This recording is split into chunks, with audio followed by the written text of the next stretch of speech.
ये कहानी है चीन के महान विचारक लाओ त्से की। तो सोचिए, चीन में हम लगभग 571 ईसा पूर्व का समय। लाओ त्से बहुत माने हुए गुरु हैं, दूर दूर से लोग आते हैं उनसे सीखने। माहौल एकदम ज्ञान वाला। हाँ, और ऐसे में एक नया शिष्य आता है, आंखों में चमक, सीखने की प्यास। एक नई शुरुआत। अच्छा लगता है ये सोचना भी। वो बैठता है गुरु के पास, ध्यान से सुनता है, कुछ सीखता है और फिर घर चला जाता है। यहाँ तक तो सब ठीक है, बिल्कुल नॉर्मल। अगले दिन वही शिष्य फिर दरवाजे पर। अच्छा, क्यों? क्योंकि वो सब भूल गया था जो पिछले दिन सीखा था। क्या?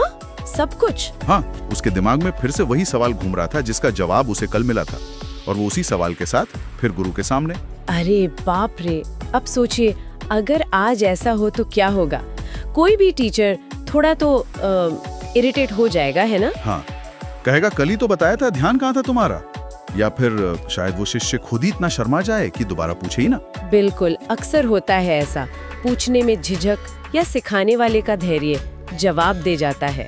पर लाओ त्से वो बिल्कुल अलग थे। यही उनका वो असाधारण रूप सामने आता है, वो असीम धैर्य। उन्होंने क्या किया? उसे बिठाया और फिर से वही बात समझाई। कमाल है।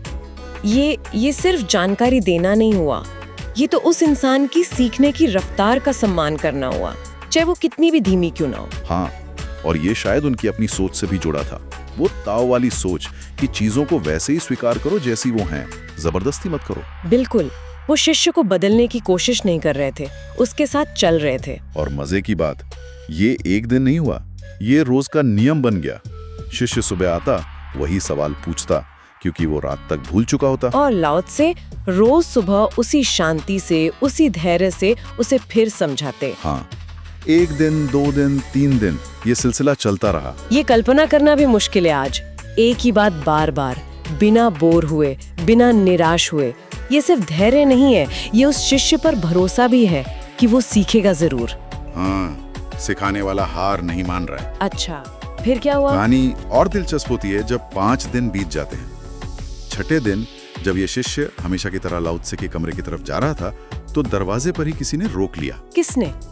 लाओ त्से के ही एक दूसरे शिष्य ने, नाम था मात्सु। ओ, मात्सु। हाँ, वो शायद थोड़ा दुनियादार किस्म का रहा होगा। हाँ, शायद थोड़ा इम्पेशेंट भी।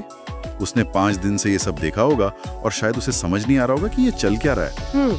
तो उसने क्या कहा? मात्सु ने शिष्य को रोककर पूछा, अरे भाई सुन तो, ये रोज का क्या चक्कर है? तुम हर सुबह एक ही सवाल लेकर गुरु के पास क्यों पहुंच जाते हो?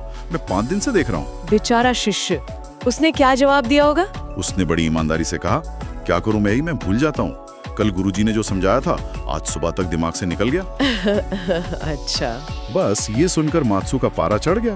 वो बोला, तुम तो पागल हो ही, रोज भूल जाते हो, लेकिन तुमसे भी बड़ा पागल तो वो है जो अंदर बैठा है, हमारा गुरु लाओ त्से, जो तुम्हें रोज वही बात फिर से समझाता है। हद है। अरे, ये बाहरी दुनिया का नजरिया है जो सिर्फ सतह देख रहा है। उसे लग रहा है ये टाइम वेस्ट है, बेकार का दोहराव है। हाँ, उसे वो गहरी बात समझ नहीं आई कि शायद यही दोहराव, यही धैर्य ही असली शिक्षा है। वो तो बस लॉजिक लगा रहा था। बिल्कुल। अब मात्सु ने उसे पागल भी कह दिया, लेकिन वो शिष्य चुपचाप अंदर चला गया लाओ त्से के पास। और लाओ त्से? लाओ त्से ने उसे दरवाजे पर देखा और शायद उसकी आंखों में वही सवाल पढ़ लिया। उन्होंने मात्सु की बात का कोई जिक्र नहीं किया, बस इतना कहा, अच्छा आ गए, क्या हुआ?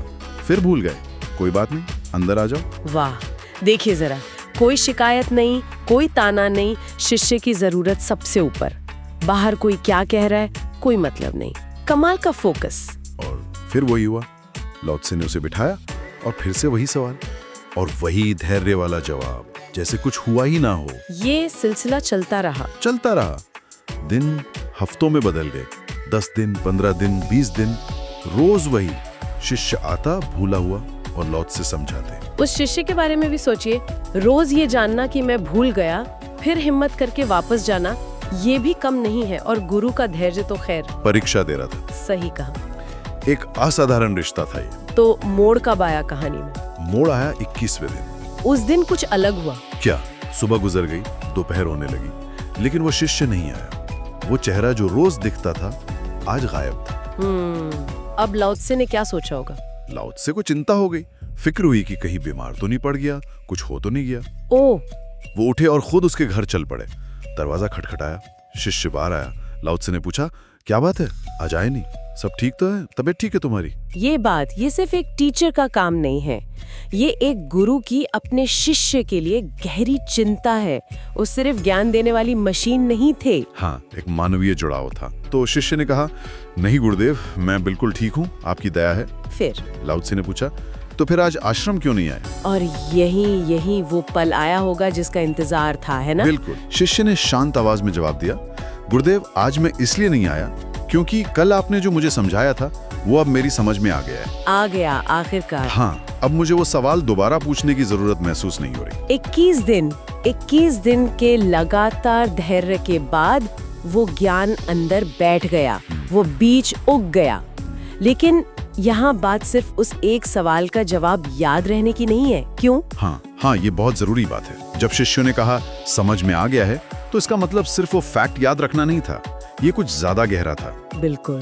असल में उन 21 दिनों में उसने सिर्फ वो जवाब नहीं सीखा, उसने सीखने का तरीका ही सीख लिया। उसे ये समझ आया कि गुरु ने उसकी कमी को, मतलब भूलने की आदत को, उसकी हार नहीं बनने दिया। सही। गुरु ने अपने धैर्य से, अपनी लगन से शिष्य की उस लिमिट को पार करने में मदद की। लाओ त्से ने शिष्य की अपनी रफ्तार का सम्मान किया। ये एक तरह से शिष्य की क्षमता में गुरु का अटूट विश्वास था। ये सीखने की प्रक्रिया का ही सम्मान है। हम सब अलग तरह से सीखते हैं, हमारी रफ्तार अलग होती है। लाओ त्से ये समझते थे। उन्होंने सिस्टम को शिष्य पर थोपा नहीं, शिष्य के हिसाब से ढाला। और यहीं से ये कहानी सीधी आज हमसे जुड़ जाती है। आज की इस भाग दौड़ वाली दुनिया में, जहाँ सब कुछ इंस्टेंट चाहिए, इंस्टेंट कॉफी, इंस्टेंट नूडल्स और अब इंस्टेंट ज्ञान। हाँ, हम कितनी बार धैर्य खो देते हैं, चाहे हम खुद सीख रहे हो या किसी को सिखा रहे हो। बहुत आम है ये। हम किसी को कुछ बताते हैं और उम्मीद करते हैं बस पहली बार में समझ जाए। नहीं समझता तो लगता है या तो हम समझा नहीं पाए या उसमें ही कमी है। और हम खुद भी, कोई कुछ कह रहा हो तो पूरा सुनने से पहले हाँ समझ गया, बस जल्दी आगे बढ़ने के लिए। क्या हम सच में सुनते हैं या बस एक्टिंग करते? सच्ची शिक्षा शायद वहीं होती है जहां सवाल पूछने का साहस हो, चाहे सवाल कितना ही बचकाना लगे, और जहां जवाब को बार बार धैर्य से सुनने, सोचने, उसे अंदर उतारने की क्षमता हो। ये 2 वे स्ट्रीट है। शिक्षक और सीखने वाला दोनों का धैर्य और सम्मान जरूरी है। लाओ त्से का उदाहरण टीचर के धैर्य पर जोर देता है, पर शिष्य का रोज वापस आना, वो भी तो हिम्मत और लगन है। बिल्कुल। और ये भी समझना होगा कि ज्ञान की परतें होती हैं। कुछ बातें ऊपरी होती हैं, फैक्ट्स, जानकारी। हाँ, वो जल्दी समझ आ जाती हैं। और कुछ बातें, कुछ सच बहुत गहरे होते हैं। उन्हें सिर्फ जानना काफी नहीं, उन्हें महसूस करना पड़ता है, जीवन में उतारना पड़ता है। इसमें वक्त लगता है। जैसे बीज से पेड़ बनने में वक्त लगता है, तेजी से नहीं हो सकता ये। जो सच में सीखना चाहते हैं वो इस प्रक्रिया को अपनाते हैं। वो जानते हैं कि गहरी समझ टाइम मांगती है, लेकिन कई बार लोग बस समझने का दिखावा करते हैं। हाँ, शायद अपनी अज्ञानता को मानना नहीं चाहते, या लगता है कि ना समझना कमजोरी है। और कभी कभी माहौल ही ऐसा होता है सीखने सिखाने का, जहाँ सवाल जवाब की गुंजाइश कम होती है। बस 1 वे ट्रैफिक, एक बोल रहा है, बाकी सुन रहे हैं। हाँ, भले ही पहले से पता हो, सुनते रहो। ऐसे में सच्ची समझ कैसे बनेगी? लाओ त्से का तरीका बिल्कुल उल्टा था। शिष्य पर केंद्रित, बातचीत पर आधारित और उसकी जरूरत और रफ्तार के लिए संवेदनशील। अच्छा, इस कहानी से जुड़ा एक और जरूरी पॉइंट है, ज्ञान और चमत्कार के बीच का फर्क। हाँ, ये जरूरी है। लाओ त्से और शिष्य का ये रिश्ता सिर्फ और सिर्फ ज्ञान पाने पर आधारित था। शिष्य सीखना चाहता था, समझना चाहता था। बिल्कुल।